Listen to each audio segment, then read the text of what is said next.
In this short video, we're going to take a look at how to register a new parachain. If you're a parachain candidate, how to register for a parachain on the Kusama network or generally on any relay chain that will support this functionality.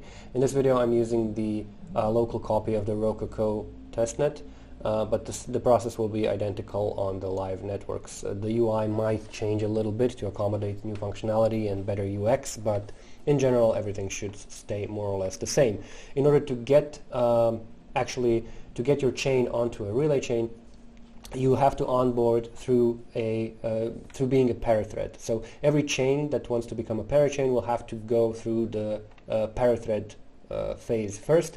And to do that, you have to first reserve a para ID. So this is going to be an ID slot on the chain that you will occupy later with your parachain. To do that, we will just click the Add Para ID button, which will pick the next available ID for you, and it will reserve a deposit for this. So every candidate needs to put down a deposit to reserve this ID. This just prevents ID hoarding. Let's say that Bob wants to reserve a parachain ID 2001, and let's submit this transaction. So now our ID has been reserved, and we can actually now upload the parathread. So the parathread allows you to upload the WASM runtime, so the logic of the chain, the core of the chain, to the relay chain. And so we do this by clicking on parathread. And Bob, you can see here, owns chain 2001. So this will automatically select it for you. Now, for this to work, you need the code, you need the WASM function, and you also need the initial state of the chain. So that's the genesis state, like which accounts are going to have how much balance and so on. And so to generate this, you have to actually run some commands on your collator, on your on the node of your chain, which Cumulus provides.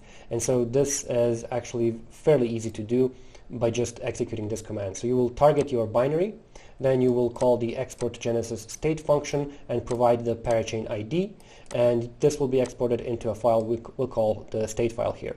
Then the next command is going to also call the binary that you have for your chain, and it's going to call the export genesis WASM, which exports the WASM validation function that you need to upload to the parathread dialog. So if we run this, you can see now that in this folder I have the state file and the WASM file, which we are going to upload now. So if I click on code and then I find the WASM file, you can see that the reserved deposit has risen to 23 units. So this is because of the weight of the file. So this is 300 kilobytes, and thus the deposit increases in size. And then the initial state is going to be the state file. And so this is small, so this didn't affect the deposit very much. And now I can upload this to the relay chain.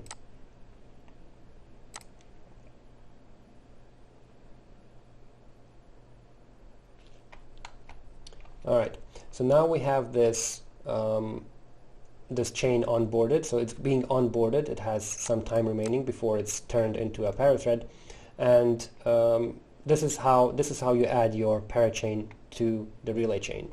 Up next, we'll take a look at how to initiate a crowd loan for your parachain so that it can actually get into some leases.